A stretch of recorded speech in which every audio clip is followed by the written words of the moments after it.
اللہ تعالیٰ نے قرآن مجید میں ارشاد فرمایا ان اللہ هو الرزاق ذو القوة المتین۔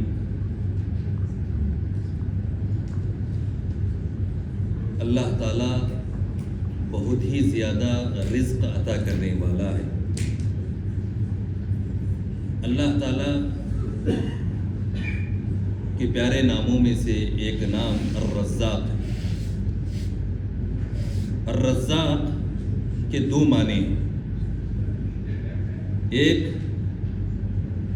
رزق عطا کرنا۔ رزق دو طرح کا ہوتا ہے، ایک مادی رزق ہے جو اللہ تعالیٰ نے ہر انسان کو دیا ہے، چاہے وہ کوئی بھی کیوں نہ ہو،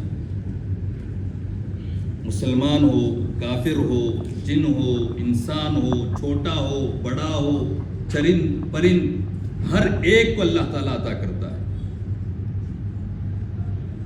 اور ایک ہے رزق کا مطلب صرف مومنین کے لیے خاص ہے، دل کا رزق ہے، ایمان کا رزق ہے، علم کا رزق ہے، اور یہ صرف مومنین کے لیے خاص ہے۔ اللہ تعالیٰ الرزاق ہے، الرزاق مبالغے کا صیغہ ہے، بہت ہی زیادہ رزق عطا کرنے والا۔ اور رزق عطا کرنا یہ اللہ رب العالمین کی خاصیت ہے، اس میں وہ اکیلا ہے، اللہ تعالیٰ کا کوئی شریک نہیں، کوئی پارٹنر نہیں، کوئی مشاور نہیں۔ اللہ تعالیٰ نے قرآن مجید میں ارشاد فرمایا یا ایھا الناس، اے لوگو، اذکروا نعمت اللہ علیکم، تم اللہ تعالیٰ کی نعمت کو یاد کرو جو اللہ تعالیٰ نے تم پر کیا ہے۔ هل من خالق غیر اللہ یرزقکم من السماء والارض، کیا کوئی ایسا ہے یا پیدا کرنے والا ایسا ہے جو تمہیں آسمان اور زمین سے رزق عطا کرے؟ هل من خالق غیر اللہ، اللہ کے علاوہ کوئی ایسا ہے، ایسا خالق ہے جو تمہیں آسمان اور زمین سے رزق عطا کرے؟ لا الہ الا، اللہ تعالیٰ نے خود اس کا جواب دیا، کہا اللہ اکیلا ہے، اس کے سوا کوئی سچا معبود نہیں، وہ تنہا ہے، اس کا کوئی شریک نہیں۔ فَأَنَّا تُؤْفَكُونَ، اللہ تعالیٰ کہہ رہا ہے پھر یہ ساری چیزیں جانتے ہوئے انسان کہاں مڑ رہا ہے، کہاں گھوم رہا ہے، کیوں منہ موڑ رہا ہے؟ یہ اللہ رب العالمین انسان سے سوال کرتا ہے۔ ہم اپنے آپ سے پوچھیں، رزق دینا یہ اللہ رب العالمین کا کام ہے، کیا رزق دینے میں اس کے علاوہ کوئی اور بھی ہے جو ہمیں رزق عطا کر سکتا ہے؟ ہمارا جواب ہوگا نہیں۔ کفار مکہ کا بھی یہی جواب تھا، جب ان سے پوچھا جاتا کہ تمہیں کس نے پیدا کیا، تمہیں کس نے رزق دیا، تو کہتے تھے کہ اللہ تعالیٰ نے ہمیں پیدا کیا، اللہ تعالیٰ نے ہمیں رزق عطا کیا۔ لیکن اس کے ساتھ ساتھ وہ اللہ کو چھوڑ کر معبودان باطلہ کی پرستش کرتے تھے۔ آج یہی حال کفار مکہ کا جو حال تھا، وہ حال آج ہم مسلمانوں کا۔ کہتے ہیں اللہ تعالیٰ رازق ہے، اللہ تعالیٰ رزاق ہے، اکیلا ہے، لیکن جب رزق تلاش کرنے میں ہم جاتے ہیں تو ہم اللہ کے علاوہ دوسرے معبودان باطلہ کے پاس جاتے ہیں، نبیوں اور فرشتوں کو پکارتے ہیں، پیروں اور قبر والوں کو پکارتے ہیں، ان سے مدد مانگتے ہیں، ان سے رزق تلاش کرتے ہیں۔ رزق کا مطلب یہ نہیں کہ جو ہم لوگ کھاتے ہیں وہی رزق ہے، رزق عام ہے۔ اللہ تعالیٰ نے جو جو چیزیں ہمیں عطا کیا، کھانے پینے کی چیزیں ہوں یا کوئی دوسری چیز، مال و دولت ہو، اولاد ہو، زمین و جائیداد ہو، کوئی بھی چیز کیوں نہ ہو، یہ ساری چیزیں رزق میں داخل ہوتی ہیں۔ انسان کو اللہ رب العالمین نے جو دیا ہے یہ اللہ رب العالمین کی طرف سے عطا کردہ ہے. اللہ تعالیٰ رزاق ہے, اسی لیے اللہ تعالیٰ دے رہا ہے. اور اللہ تعالیٰ ہر ایک کو دیتا ہے, چاہے وہ مسلمان ہو یا کافر, ہر ایک کو اللہ رب العالمین رزق دیتا ہے. لیکن ہم پر کیا فرض ہے؟ ہم جب یہ مانتے ہیں کہ اللہ رب العالمین رزق دینے میں اکیلا ہے, اللہ تعالیٰ نے ہمیں پیدا کیا, اللہ تعالیٰ ہمیں روزی روٹی دے رہا ہے, اللہ تعالیٰ ہمیں مال و دولت عطا کیا ہے, زمین و جائیداد عطا کیا ہے, رہنے کے لیے گھر عطا کیا ہے, یہ ساری چیزیں اللہ تعالیٰ اکیلے نے دی. تو کیا ہم پر یہ فرض نہیں ہوتا کہ اللہ تعالیٰ اکیلے کی ہم عبادت کریں, اکیلے سے ہم مانگیں, اکیلے کے لیے عبادتیں خاص کریں, دعا کریں تو اللہ رب العالمین اکیلے سے, کچھ مانگیں تو اللہ رب العالمین اکیلے سے. ہم یہ مانتے ہیں کہ اللہ تعالیٰ رزاق ہے, لیکن مانگنے میں, عبادتوں میں ہم اللہ رب العالمین کے ساتھ دوسروں کو شریک ٹھہرا رہے ہیں, جس کہ اللہ تعالیٰ نے اس آیت میں بتایا. اللہ رب العالمین نے کہا وَيَعْبُدُونَ مِن دُونِ اللَّهِ. ہم اللہ رب العالمین کہتا ہے کہ اللہ رب العالمین کے علاوہ دوسروں کی عبادت کرتے ہیں, اور یہ دوسرے کون ہیں؟ اللہ رب العالمین نے فرمایا مَا لَا يَمْلِكُ لَهُمْ رِزْقًا مِنَ السَّمَاوَاتِ وَالْأَرْضِ شَيْئًا وَلَا يَسْتَطِيعُونَ. اللہ رب العالمین نے کہا آسمان اور زمین میں تھوڑے بھی رزق کے مالک نہیں ہیں, ذرہ برابر کسی چیز کے مالک نہیں ہے کہ اللہ رب العالمین کے علاوہ کوئی ایسا ہے جو دنیا میں جتنی بھی چیزیں ہیں اس میں سے کسی ایک چیز کا مالک ہو, ایک چیز کا خالق ہو. کوئی اللہ رب العالمین کے علاوہ ہے, کوئی فرشتہ ہے جو ان ساری چیزوں میں, جتنی بھی چیزیں ہیں دنیا میں, ان چیزوں میں سے کسی ایک چیز کو پیدا کیا ہو, کسی ایک چیز کو رزق دے رہا ہو, یا ایک چیز کا حقیقی مالک ہو. ہم کہتے ہیں نہیں, اللہ رب العالمین کہہ رہا ہے کہ وَلَا يَسْتَطِعُونَ, نہ یہ مالک ہیں اور نہ ہی رزق عطا کرنے کے طاقتور ہیں, ان کے پاس طاقت بھی نہیں. تو ہم سوچیں جب رزق دینے میں اللہ تعالیٰ اکیلا ہے تو عبادت پہ وہ اکیلا کیوں نہیں ہو سکتا؟ عبادت بھی اس کے لیے خاص ہونی چاہیے, اس اکیلے رب کی ہونی چاہیے جو رزق دینے میں اکیلا ہے. کیا کوئی نبی ایسا ہے یا کوئی فرشتہ ایسا ہے جو اللہ رب العالمین کی ملکیت میں سے کسی ایک چیز کا مالک ہو؟ نہیں, نہ کوئی نبی ہے نہ کوئی رسول ہے. جائے کہ یہ جو مزار بنے ہوئے ہیں وہ کسی چیز کے مالک ہیں, کوئی چیز, کوئی کسی کے تعلق سے ہم یہ نہیں کہہ سکتے. اگر کوئی یہ کہتا ہے کہ نہیں فلاں آدمی, فلاں ولی, فلاں بزرگ, فلاں نبی, فلاں فرشتہ, فلاں جن اس چیز کا مالک ہے, اگر ہم اس کو پکاریں گے تو ہمیں دے گا, تو ہم کھلا شرک کر رہے ہیں. اگر ہم پکاریں تو اس کو وہ ہمیں دے سکتا ہے, ہماری پکار سن سکتا ہے, تو ہم اللہ رب العالمین کے ساتھ شرک کر رہے ہیں. اللہ رب العالمین نے آگے فرمایا اللہ الذی خلقکم, اللہ رب العالمین جس نے تمہیں پیدا کیا, ثم رزقکم, پھر تمہیں اللہ تعالیٰ نے رزق عطا کیا, ثم یمیتکم, پھر اللہ رب العالمین تمہیں موت دے گا, ثم یحییکم, پھر اللہ رب العالمین تمہیں دوبارہ زندہ کرے گا. هل من شرکائکم من یفعل من ذلکم من شیء. ہم اللہ رب العالمین کے علاوہ جس کو پکار رہے ہیں, یہ مزار والے, یہ نبی جن کو ہم پکارتے ہیں, یا فرشتے یا جن جن کو ہم پکارتے ہیں, یہ سارے معبودان باطلہ, یہ کسی چیز کے مالک ہو سکتے ہیں؟ کیا وہ ہم کو پیدا کر سکتے ہیں؟